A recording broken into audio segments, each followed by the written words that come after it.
Alamin naman natin ang mga kaganapan sa mundo ng international sports scene sa report ng teammate Justin Elano.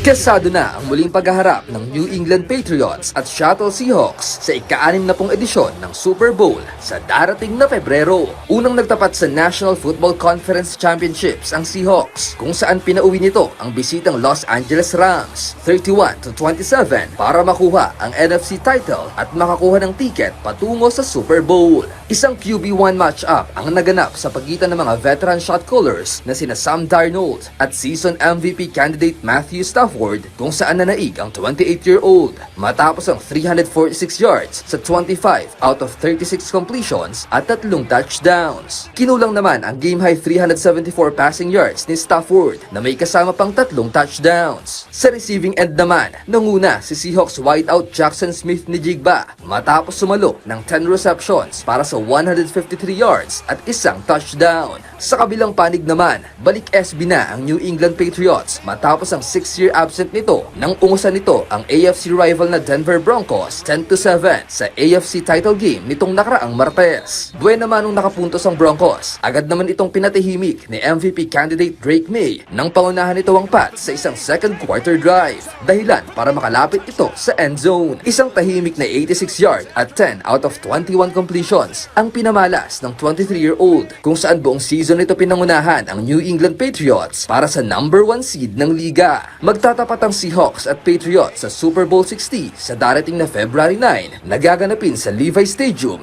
sa siyudad ng San Francisco sa Amerika.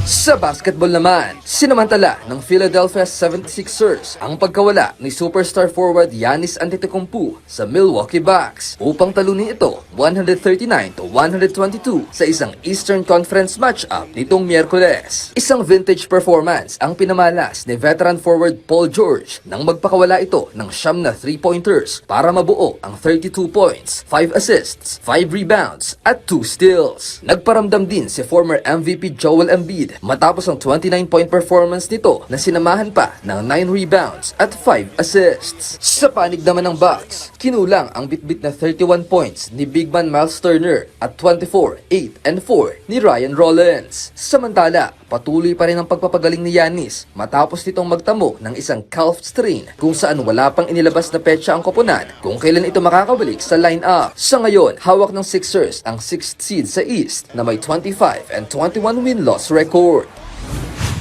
At sa tennis, inungusan ni world number 6 Jessica Pegula ang kanyang kababayan na si Amanda Anisimova sa quarterfinals ng Australian Open 6-2, 7-6 ditong Miyerkules. Walang kahirap-hirap na tinalo ni Pegula ang reigning world number 4, dahilan para makatapak ito sa kanyang unang Australian Open semis at ikatlong Grand Slam semifinal ng women's singles. Tila ba wala sa focus si Anisimova nang mag-commit ito ng 44 unforced errors kontra sa 21 ng 31-year-old. Sa second set, sinubukan pang humabol ni Anisimova, ngunit nasilat ito ni Pegula matapos ang tiebreaker. Dahil sa panalo, abante na sa semis ang Amerikana, kung saan nakatakda nitong makalaban si Kazakhstani netter Elena Rybakina sa mga susunod na araw. Justin Elano para sa Pambansang TV sa Bagong Pilipinas.